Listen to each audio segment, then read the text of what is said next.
The Divine Code reading for July 17th, pages 79 and 80.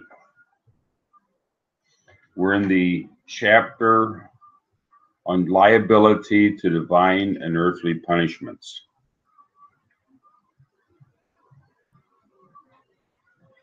Even if the one misled is unaware that he will be performing a prohibited action, it is still forbidden to cause him to violate the prohibition.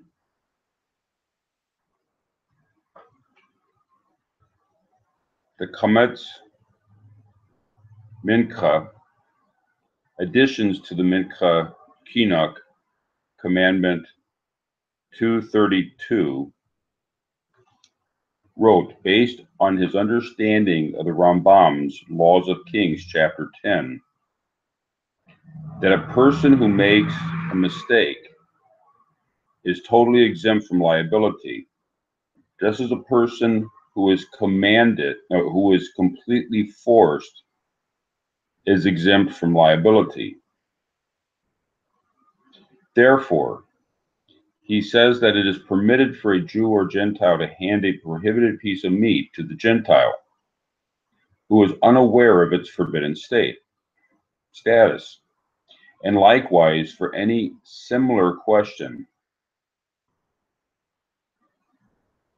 Kametz Mincha holds that causing another to unknowingly transgress is permitted. So the person who doesn't realize that he's doing something that's prohibited, he thinks that the meat came from a proper slaughter, or it came from an animal that was removed from an animal when the animal was dead. The person thinks that the meat is permitted. It turns out it wasn't permitted. The person did not commit a violation. So the question is whether or not the person who caused him to commit to commit something that turns out not to be a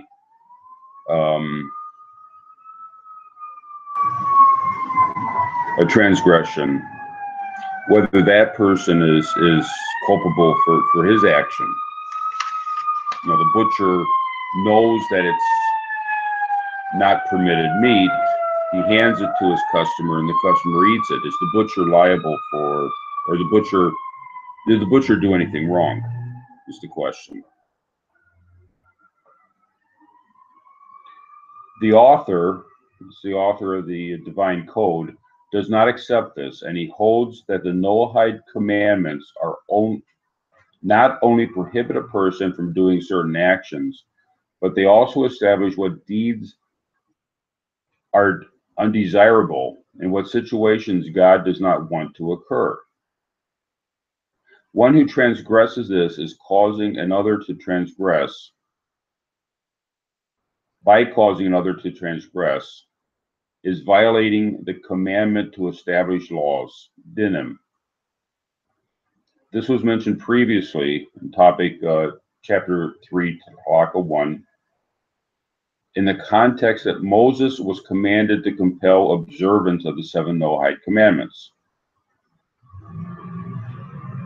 So the butcher might be accountable for handing over something that he knows is improper. I guess the question might be deeper, that if the Noahide does not know, is there a concept of a unknown sin, an unknown violation in Noahide halakha? This does exist in the Jewish halakha. If a Jew unknowingly does something wrong, there is a measure of responsibility for that, even though he's not legally responsible. There's a spiritual responsibility involved, and therefore someone that would cause a Jew to do something wrong, there would be accountability for that person who did the causing. So the question is whether or not that there's a responsibility on the part of a person who causes a non-Jew to mistakenly do something wrong. Did something wrong happen if the non-Jew is not aware of it?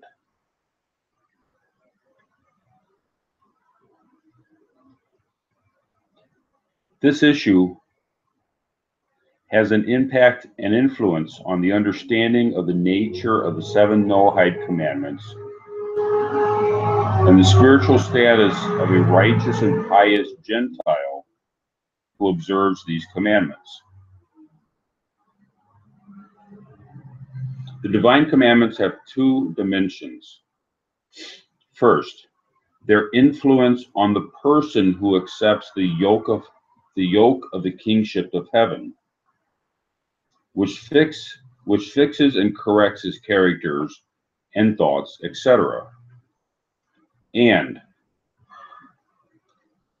the other dimension is their correction of the world, so that the world will become more correct, just, and refined, according to and in harmony with God's will. The issue at hand is whether the 7 Noahide commandments are intended only for the sake of correcting and refining the Gentiles' character and personality, or for the sake of correcting and refining both the individual and the world. So if the non-Jew mistakenly does something, mistakenly eats the limb from a living animal, thinking that it's a permitted piece of meat,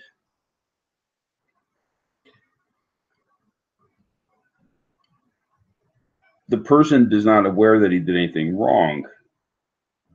It may not influence his internal. It would not necessarily affect the refinement of his character.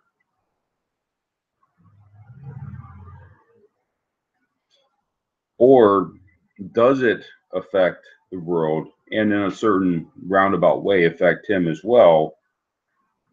Just the action itself. Does the action itself, the fact that it happened, cause a difficulty with the world, and would have benefited the world if he hadn't done it? Including in a roundabout way, would have benefited himself if he hadn't done it. So if a Jew accidentally does something, it's not on a certain level affecting him. On another level, it is affecting him, and it's affecting everyone around him. The entire earth is affected by something being out of order, out of place.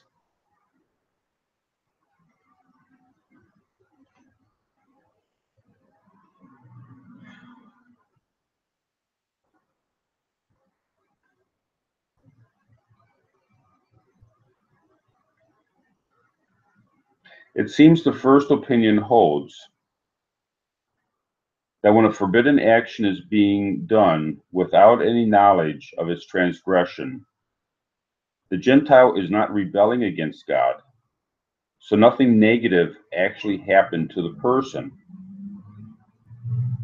Furthermore, this view holds that there isn't any negative influence on the world. The second opinion holds that there is definitely a negative influence on both the person and the world when something wrong is done, even if it is done by mistake and unknowingly. Based on this principle, Orachaim on Genesis 20 verse 6 explains the rebuke that God gave Abimelech in his dream. Although he had not had any physical relations with Abraham's wife Sarah, since he was prevented from doing so by the miraculous disease that had struck him. I have saved you from sinning to me. This is to say, even though you, Abimelech, claimed to me your innocence in this matter, since you did not know that Sarah was married, you should have known you should know that I saved you from the sinful act, even unintentionally, because it would still be a sin against me. So Abimelech was not aware that Sarah was a married woman, and it was only through God's protection that Abimelech did not have relations with her. So the question is, if Abimelech was not aware, would anything have happened? Would anything wrong have been in the action of him having relations with Sarah? And here it says that, yeah, there would have been something, according to the wording that God spoke to him in a dream. Abimelech would have done something wrong, even unintentionally. It still would have been wrong.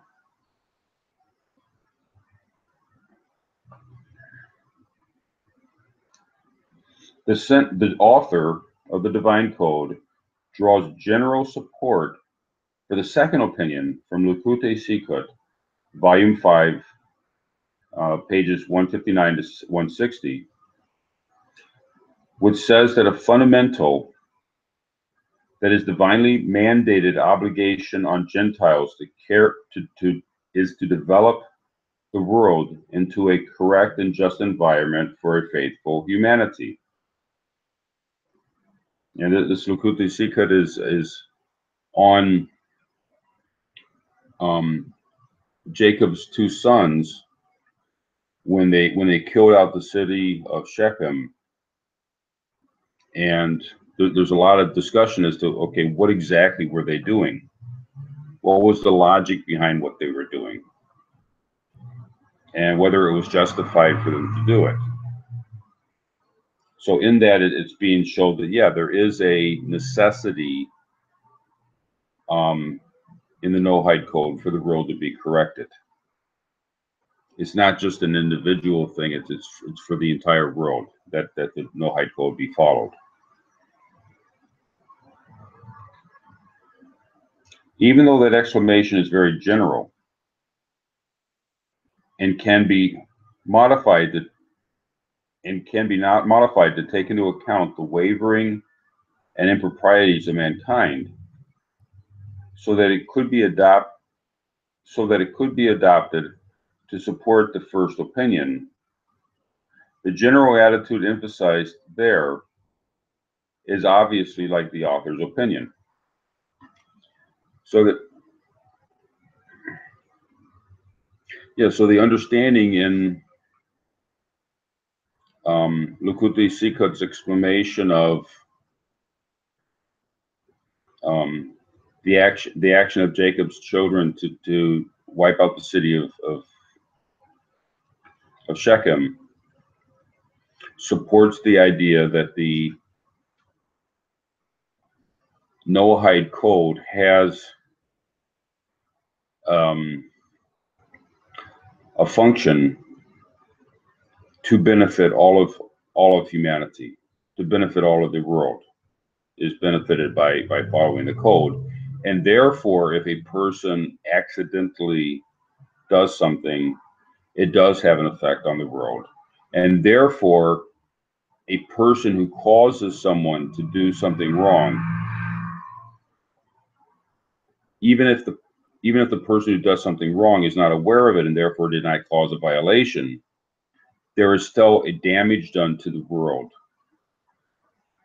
And likewise damage done to the person who inadvertently committed the act, and therefore is forbidden to cause a person to do something wrong.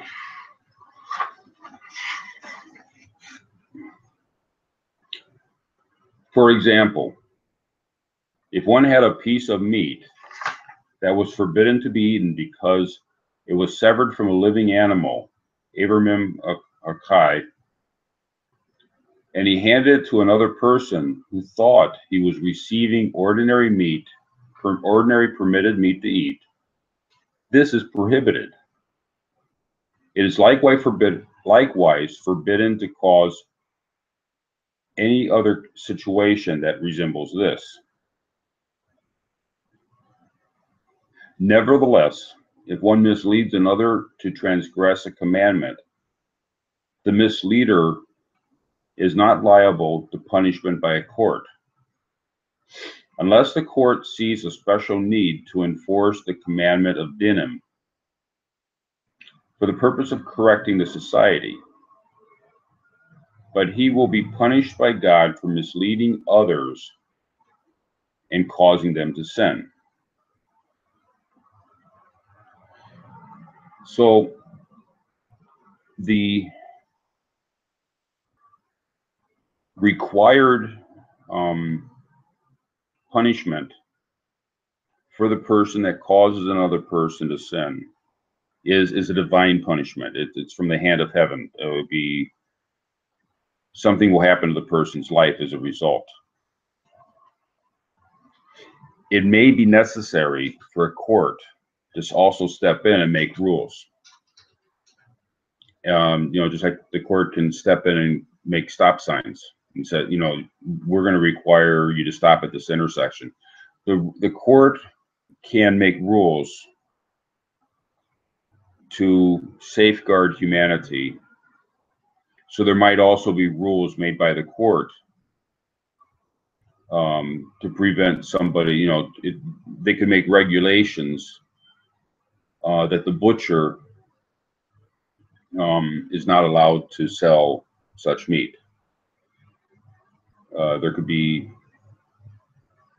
bookkeeping methods to make sure that the butcher is getting his meat from an authorized, properly inspected and regulated slaughterhouse, rather than cutting up stuff in the back room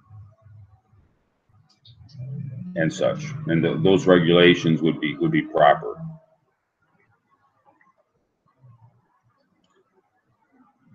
Thank you.